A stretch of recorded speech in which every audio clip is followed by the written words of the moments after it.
আসসালামু আলাইকুম। কি আশ্চর্য লাগছে? আশ্চর্যের কিছু নাই। একজন কন্টেন্ট ক্রিয়েটর এভাবেই দিন যাপন করে, এভাবেই দিন পার করে।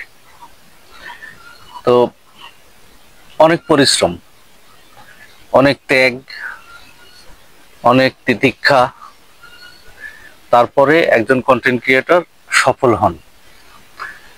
তো সফল হতে হলে কয়েকটা টিপস সবাইকে মেনে চলতে হবে। এই টিপসগুলো আমি অনেকে বলতে পারেন আপনি সফল হয়েছেন কিনা। আসলে আমিও সফল হইনি, কিন্তু আমি ধৈর্য হারাইনি।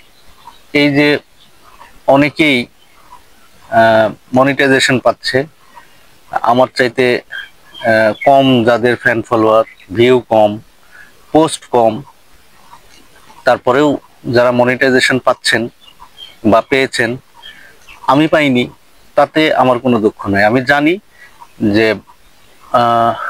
স্বয়ং সৃষ্টিকর্তাও ধৈর্যশীলদের সাথে থাকেন। তো আসলে ধৈর্য ধারণ করতে হবে, কয়েকটা টিপস মানতে হবে।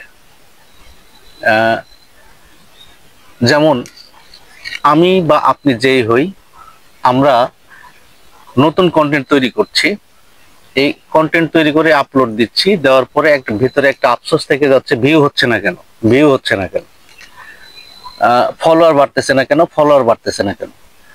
আসলে ভিউ কখন হবে? ফেসবুকে আপনি ঢুকেছেন, স্ক্রল করছেন, করতে করতে যে ভিডিওগুলো আপনার সামনে আসছে, সেই ভিডিওগুলোতে যদি আপনি একটা গঠনমূলক কমেন্টস না করেন, কারো কমেন্টসের রিপ্লাই না দেন, তাহলে সেই আপনার যে ভিডিওগুলো, এগুলো মানুষের সামনে পৌঁছাবে কি করে? আমি আরেকটু খোলাসা করে বলি। আরেকটু খোলাসা করে বলতে গেলে, আপনার ধরেন আমি একটা পোস্ট করেছি, এই পোস্টে নিম্ন 50টা মানুষ কমেন্টস করেছে। তো আপনি যখন এই 50টার উপরে 51 নাম্বার কমেন্টসকারী হবেন, তখন আমার বাকি যে 50টা মানুষ আমাকে কমেন্টস করেছে, এরা আপনার আইডিটা তাদের কাছে পৌঁছে যাচ্ছে। তো যখন পৌঁছে যাচ্ছে, তখন 50টার মধ্যে নিম্নে হলেও 30 জন তো আপনার প্রোফাইলের মধ্যে ঢুকবে, এটাই স্বাভাবিক। আচ্ছা, 30টা ধরলাম না, 10টা ধরলাম, তো 10 জন মানুষ তো আপনার প্রোফাইলে ঢুকতেছে, এবং 10 জনের মধ্যে 8 জন বা 7 জন হলেও তো আপনার কোনো না কোনো পোস্টে কমেন্ট করতেছে।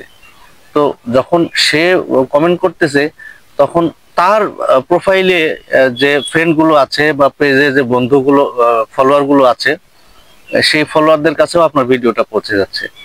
তো এইভাবে সার্কেল বাই সার্কেলই তো আপনার ভিডিওটা মানুষ দেখবে, এবং দেখতে দেখতে যতগুলো মানুষের কাছে পৌঁছাবে, আপনার ফলোয়ারও বাড়বে।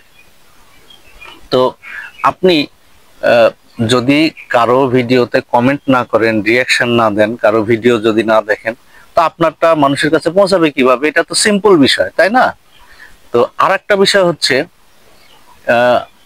আপনারা উইকলি চ্যালেঞ্জ পূরণ করার আশায় স্টার সেন্ডারদের ফলো দিয়ে যাচ্ছেন, অনেকগুলো স্টার সেন্ডারকে ফলো দিচ্ছেন, কিন্তু স্টার সেন্ডাররা আপনাকে স্টার দিচ্ছে না। তো সেই ক্ষেত্রে আপনি হতাশ হয়ে পড়তেছেন এবং অনেককে আনফলো